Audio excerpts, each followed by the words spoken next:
आशा करते हैं सब अच्छे होंगे। मेरा नाम है जयेश कुमार वर्मा और मैं आपको फिजिक्स सब्जेक्ट पढ़ाता हूँ। ठीक है, तो पिछले वीडियो में हमने डिस्कस किया था गति के प्रथम समीकरण के बारे में। ठीक है, इसको हमने प्रूव किया था। तो आज हम प्रूव करेंगे गति के दूसरे समीकरण को। ठीक है, और आपको पता है, आपको देखिए गति की जो तीनों इक्वेशन है ना, आपको याद होने चाहिए। ठीक है, पहले हम देखेंगे कि इस पे सवाल कैसे बनते हैं। ठीक है, पहले हम क्या देखेंगे कि इस पे सवाल कैसे बनते हैं, गति के प्रथम इक्वेशन पे सवाल कैसा बनता है, और बाद में हम डिस्कस करेंगे गति के दूसरे इक्वेशन को हम लोग क्या करेंगे, प्रूव करेंगे। ओके, चलिए। तो अगर आपसे कहा जाए, ठीक है, हमने एक इक्वेशन लिख दिया, एक क्वेश्चन लिख रहा हूं। ठीक है, एक सवाल है जो आप लोग कीजिएगा वीडियो को पॉज करके। ठीक है, तो अगर हम देखें, हमने कहा कि कोई वस्तु 20 मीटर पर सेकेंड के 20 मीटर पर सेकेंड के या पर सेकेंड से चलना प्रारंभ करती है टी समय बाद, या टी मीन्स कुछ भी टी मत रखिएगा, कुछ समय बाद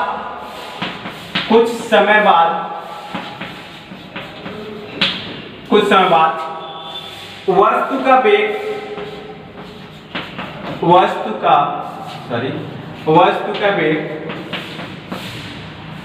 40 मीटर पर सेकेंड हो जाता है। यदि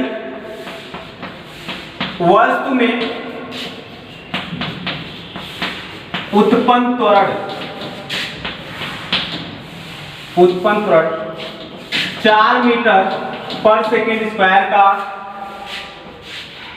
हो तो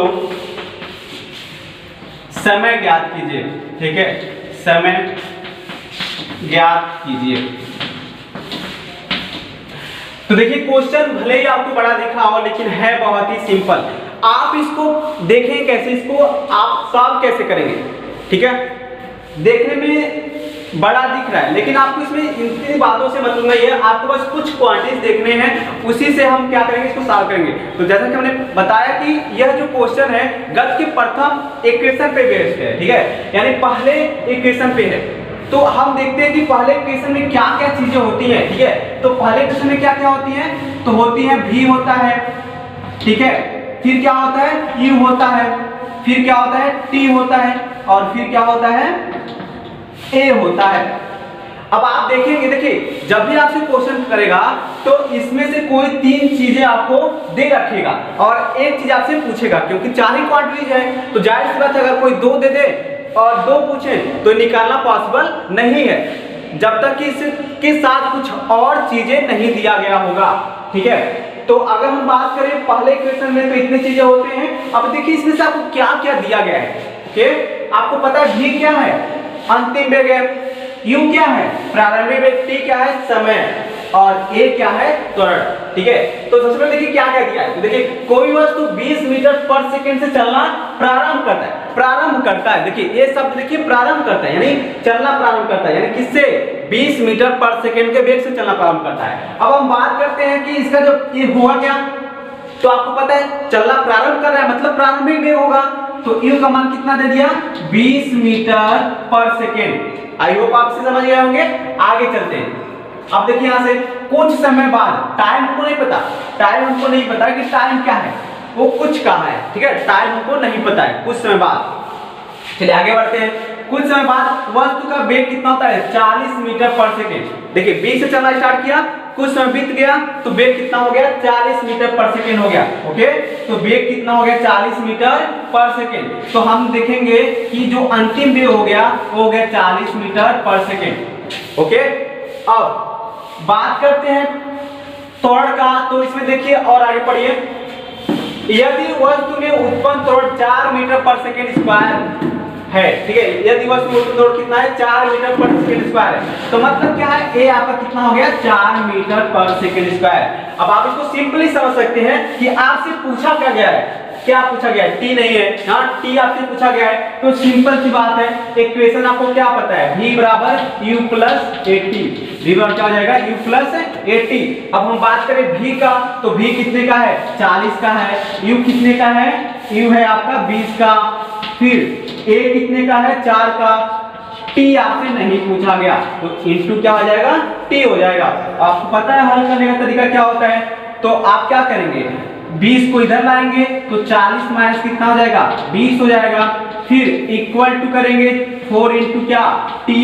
अब आपको चाहे इसको घटाएंगे आप, तो 40 से 20 को घटाएंगे तो आपको मिलेगा कितना, 20। आपको पता है इधर इंटू का साइन है तो नीचे हो जाएगा, तो क्या हो जाएगा, बटे हो जाएगा 4, बटे में क्या इंटू क्या इक्वल टू क्या हो जाएगा, t हो जाएगा। अब जब इसको आप कैंसिल करेंगे तो 5 बार में क्या हो जाएगा, कैंसिल हो जाएगा, यानी t का मान कितना आ गया, t बराबर 4 पंजे 20, यानी यहाँ हो जाएगा t का मान हो जाएगा 5, यानी t समय बाद उसका वेग कितना हो जाएगा, 5 हो जाएगा। तो आई होप आप इसे भी समझ गए होंगे, ठीक है। तो इस तरह से क्वेश्चन बहुत ही सिंपल बनते हैं, ठीक है। अगर आपके एक्सरसाइज में क्वेश्चन है तो उसको कीजिएगा। अब हम चलते हैं गति के दूसरे समीकरण को प्रूव करने के लिए, ठीक है। गति का जो दूसरा समीकरण है वो क्या है, उसको हम लोग कैसे प्रूव करेंगे।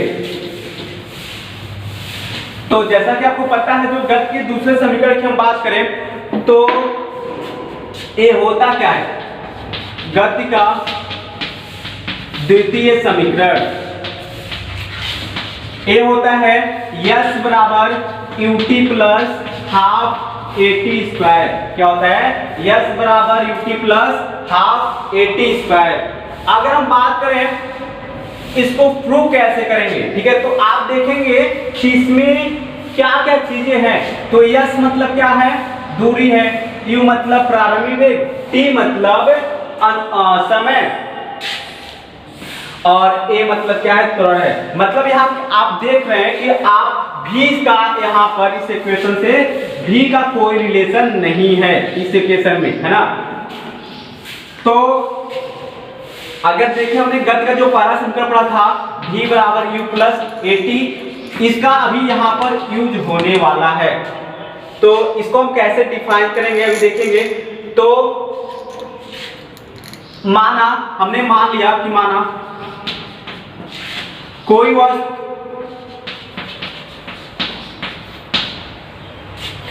वस्तु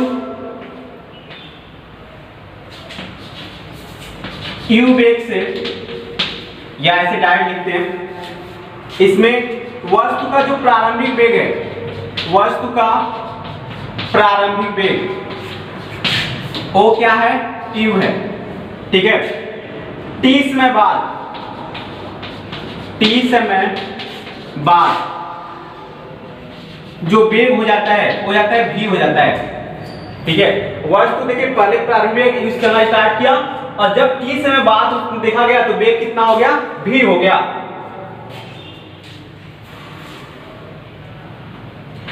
तो अब यहां देखिए, अगर क्या है कि मान लेंगे, माना वस्तु द्वारा चली गई दूरी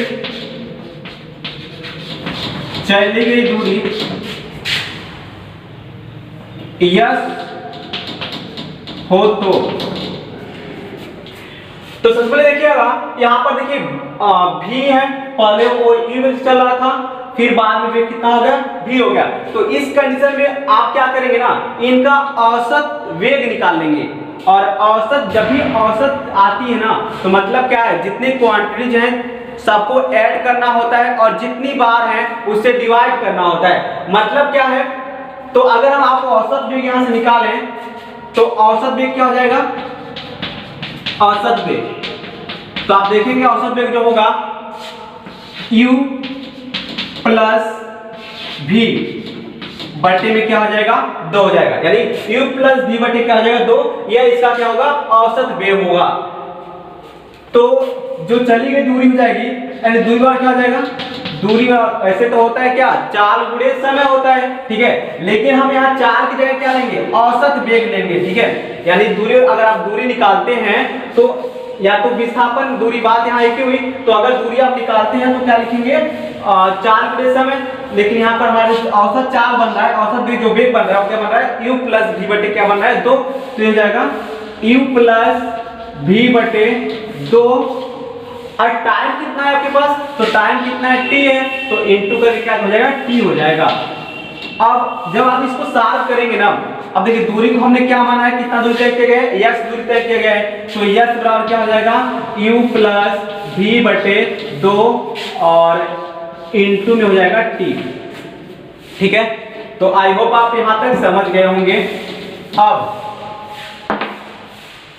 अगर देखें तो यस बराबर हो जाएगा, देखिए हमने एक बार पहले बताया था, जो आप इक्वेशन देख रहे हैं ना, यस बराबर UT plus half eighty square, इसमें भी का कहीं भी जिक्र नहीं है ना, तो यहाँ भी आया हुआ है, तो मतलब इस भी को कहीं ना कहीं से हटाना पड़ेगा हमको।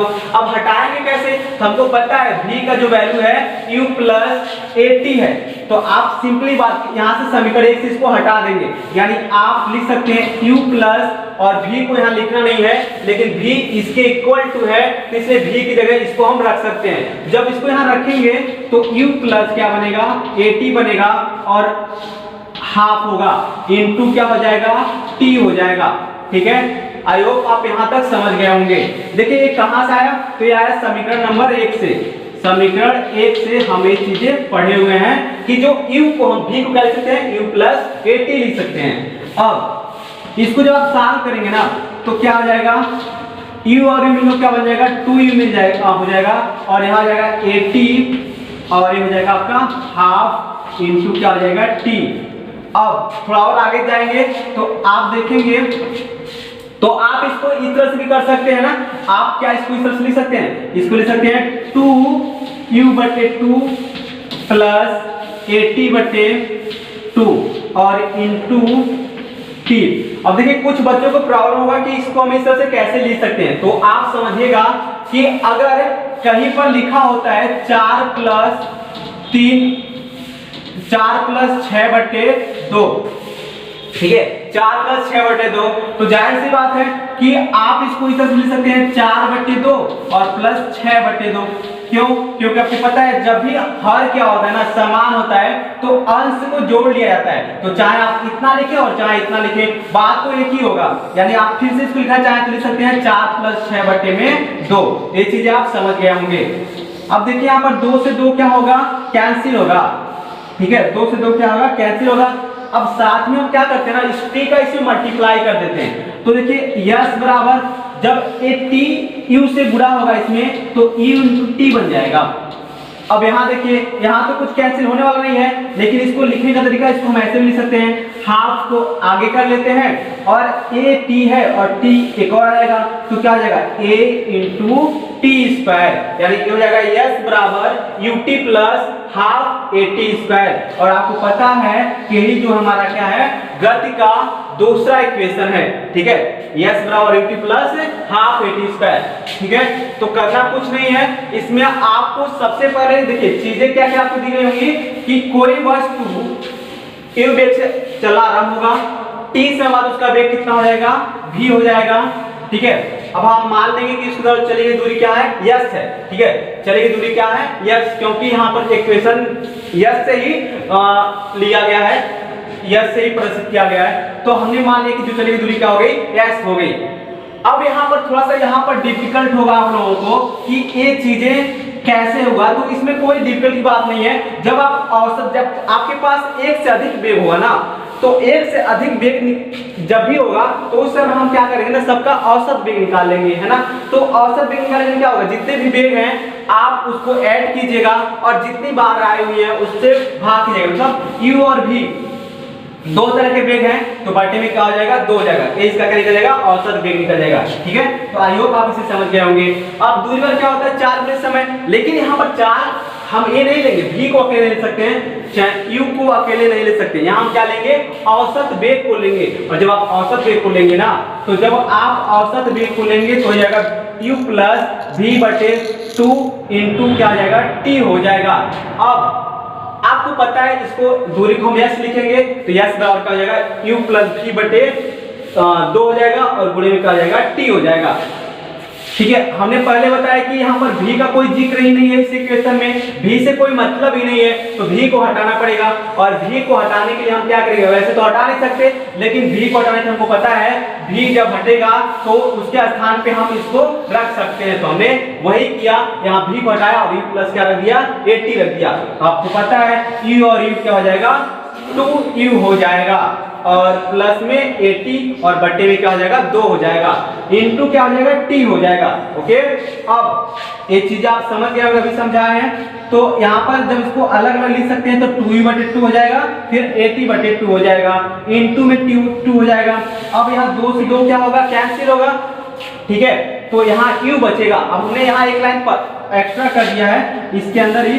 अब देखिए t से जब u को आप गुणा करेंगे तो u इंटू क्या होगा, t होगा।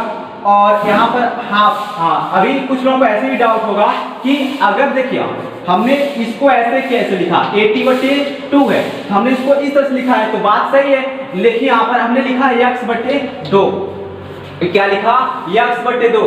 तो इसका मतलब क्या है, इसका मतलब है 1/2 गुणे x, यही तो इसका मतलब है ना।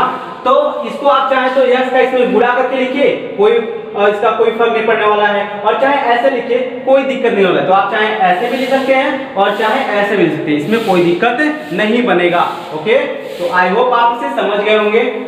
तो आशा करते हैं आपको समझ में आ गया होगा। अगर आपको समझ में आता है तो प्लीज इसको अपने फ्रेंड के साथ शेयर कर दीजिए, ताकि उन्हें भी कुछ फायदा हो जाए। और इसके बाद हम गत का जो तीसरा इक्वेशन है उसको डिफाइन करेंगे।